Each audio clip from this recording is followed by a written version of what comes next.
No puedo dejar de preguntarte por cosas que tienen una mirada casi estrictamente de política sanitaria. Dale. Sos socialista, fuiste ministra de Miguel Lichi. Dicho sea de paso, fuiste una de las que lo acompañó hasta el final de esos días a Miguel.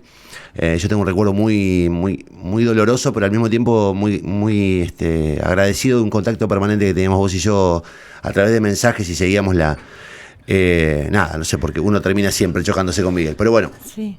volviendo al punto, digo, dejaste una provincia con hospitales inaugurados, con hospitales trasladados, mudados, con una organización mínima de atención primaria, sobre la que se hizo un gran esfuerzo. Y nosotros ahora estamos viendo un nivel de retroceso. Yo no sé si vos querés, digamos, mojarte en esto, pero ¿Sí? digo, ayer hablábamos con un vecino de Reconquista que estaba indignado porque no tenía un médico clínico en Reconquista. Y la ministra una sola vez en 3 años. Y vos te das cuenta que hay como una especie de retaseo de recursos. ¿Vos lo ves también o no? Sí, primero de todo, digamos, lo más terrible que sucede, y ojalá este país cambie, es que cuando uno cambia la gestión, tenga la idea de borrar con el codo, con la mano y de tirar todo lo que el otro hizo. Nosotros dejamos, y esto lo quiero manifestar porque fue público, invitamos a una transición. Yo me recuerdo haberme comunicado con el ministro Parola en su momento para decirle, vengan que te contamos cómo es esto, porque esto no es igual a lo que vos tuviste en otro momento que fuiste ministro, y avanzamos un montón, y hay puntos claves de diagnóstico de situación que no hace falta que lo vuelvas a hacer porque ya lo tenemos. Y dejamos carpetas con infraestructura, con recursos humanos, con planificaciones, con deudas de lo que había, incluso de los pases a planta y demás, que no se evaluaron en ningún momento y que, digamos, se dejaron de lado. Y eso me parece terrible porque es una falta de respeto a no considerar que quizá puedo tener una mirada diferente a lo que vos pensás, pero puedo evaluar lo que hiciste para poder avanzar. Y en ese sentido, me parece que si vos no conocés el norte santafesino y si vos no te empapás en la realidad de la gente, considerás, porque muchos de los gestores venimos de Rosario, digo, yo vine de una lógica de salud de Rosario y comprendí que es imposible instalar la misma lógica de Rosario en cada una de las regiones, claro, porque hay pautas culturales, históricas, geográficas completamente diferentes. Y que ese norte santafesino necesita un mayor número de recursos y un mayor número de creatividad con un mayor número de presencia de los gestores. ¿Por qué? Porque no es fácil conseguir el recurso humano, porque tenés que generar nuevos modos de contratación y de incentivos, por así decirlo, porque no tenés profesionales en cantidad o en calidad, porque necesitas revisar los procesos de atención que muchas veces están naturalizados y no son correctos. Y me parece que el edificio permite que vos le des a la gente condiciones dignas para atenderse, sí, y al equipo de salud condiciones dignas para trabajar. Porque digo, nuestra historia en Reconquista fue que la misma gente te planteaba, yo no voy a olvidar nunca un comentario de una integrante del equipo de salud que me dijo, no es mucho esto para nosotros. Digo, ¿cómo vos naturalizás atenderte en un lugar horrible y pensás que solo las grandes ciudades pueden tener grandes edificios? Pero los edificios no hacen todo. Y para vos generar gestiones correctas necesitas tiempo, horas de permanencia, de vínculo, y necesitas equipos que te acompañen en la toma de decisiones en los cuales vos tenés que depositar confianza y un interlocutor que a veces se tiene que instalar. Nosotros con Reconquista nos instalábamos semanas enteras. ¿Cuántas veces fuiste a Reconquista siendo ministra? No, pero siendo ministra, que fueron 2 años. No sé, 2 años, ¿no? La cantidad de veces que fuimos a Reconquista un montón, pero a veces no fui yo, pero digo, iba mi equipo de tercer nivel. Sí, la secretaria de salud, el secretario de salud. Entonces iba la doctora Morales y iba el equipo y se instalaban una semana, porque digo, había que sentarse, porque uno decía, bueno, ¿por qué no tenemos tocoginecólogos o por qué no tenemos anestesistas? Bueno, sentémonos a ver la cantidad de horas que tiene cada uno, hacer los intercambios horarios, digo, pediatría, y yo esto lo quiero marcar porque para nosotros porque la guardia pediátrica, digo, no falta quien diga, bueno, pero el problema de la guardia pediátrica empezó con el gobierno del Lichi. Sí, nadie lo discute. Exacto, nosotros hicimos un trabajo ahí para convencer, porque no teníamos infinitos pediatras y porque ahí el problema no está solo en el efector de salud público de Reconquista, sino que también está en el privado. Entonces hicimos, a partir de la muerte de una niña que lamentablemente ocurrió, digamos, nos sentamos empezamos también a revisar qué pasaba en el subsector privado y en el público, y tratamos de hacer algunos convenios que se dejaron armados con horas que los pediatras iban a estar para poder cubrir una cierta banda horaria. Y aclaramos muy bien, no tenemos los pediatras suficientes iniciales para cubrir toda una guardia pediátrica, pero podemos armar una banda horaria donde el pediatra esté, de modo que un médico general pueda atender un niño o niña, y cuando tiene una complicación porque le parece que el cuadro no es tan claro, tener la consulta del pediatra.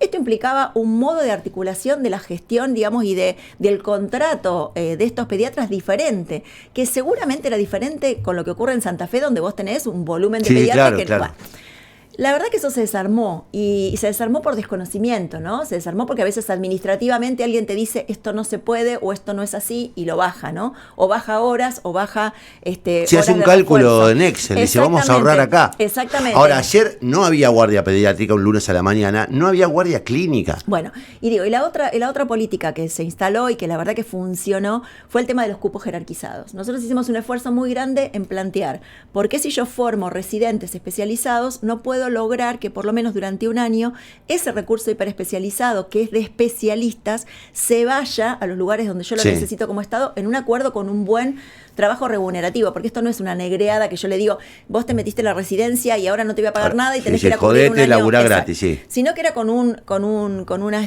contrato para que pudieran estar, digamos. Y ese cupo jerarquizado nos permitió miradas diferentes a la llegada de un cardiólogo, de un tocoginecólogo, o de un pediatra, o de un neurólogo infantil en determinados lugares donde no había. Y es una política pública que hay que jerarquizarla, porque el único modo de lograr que vos mantengas nivel de salud para disminuir los problemas de salud de la gente, y en todo caso, míralo si querés para descomprimir Santa Fe, porque todo lo del norte llega a la ciudad de Santa Fe. Pero además, Chaco, bueno, digamos. Pero digo, más allá de eso, digo, en la provincia de Santa Fe es lograr políticas que permitan la inserción de profesionales con determinadas condiciones, en donde vos tenés que pensar el concepto de que para instalar a alguien en un determinado lugar, tengo que trabajar con la gremial médica para que no le cobren 100.000 pesos o más para que esté.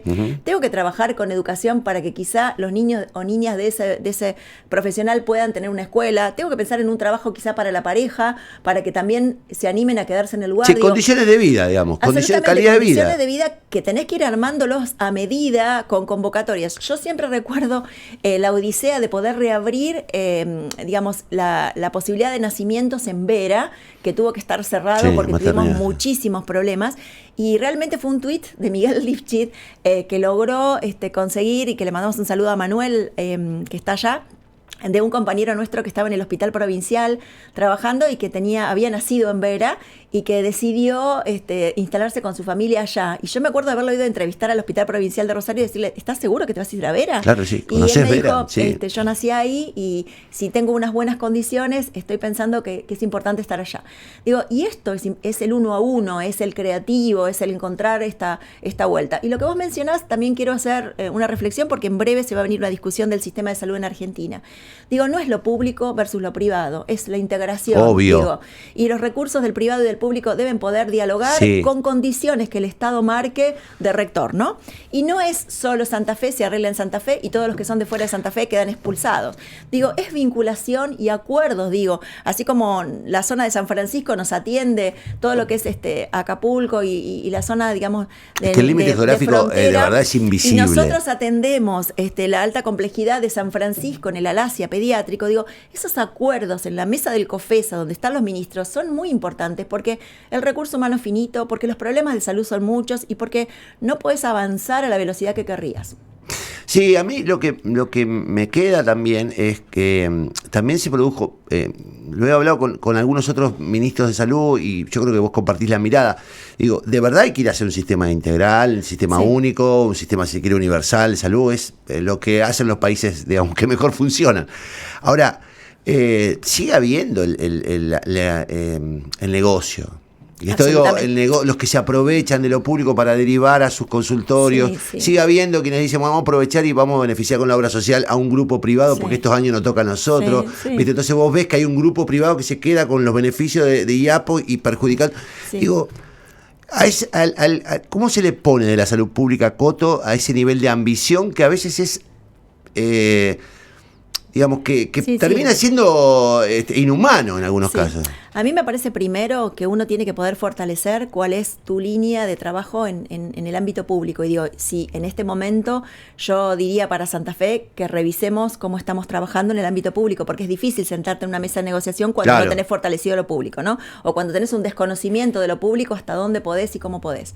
Lo segundo, esto toca intereses. Y digo, el Ministerio de Salud de la Nación anuncia una discusión de la integración del sistema de salud que yo celebro porque creo que la pandemia mostró que es necesario, pero sin duda hay intereses en el medio que tendremos que ver cómo se hace este interjuego.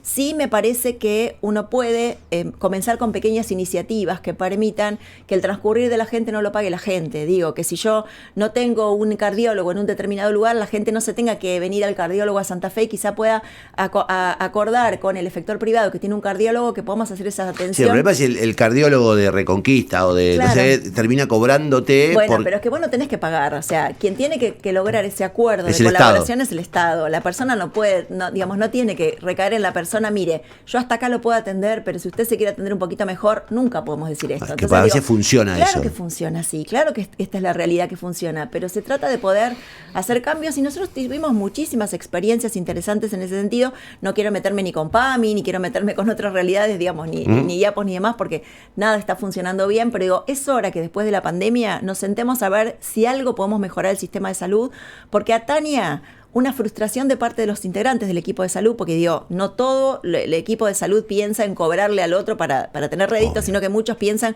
cómo hacemos para acompañar a esta persona que tiene un problema de salud serio.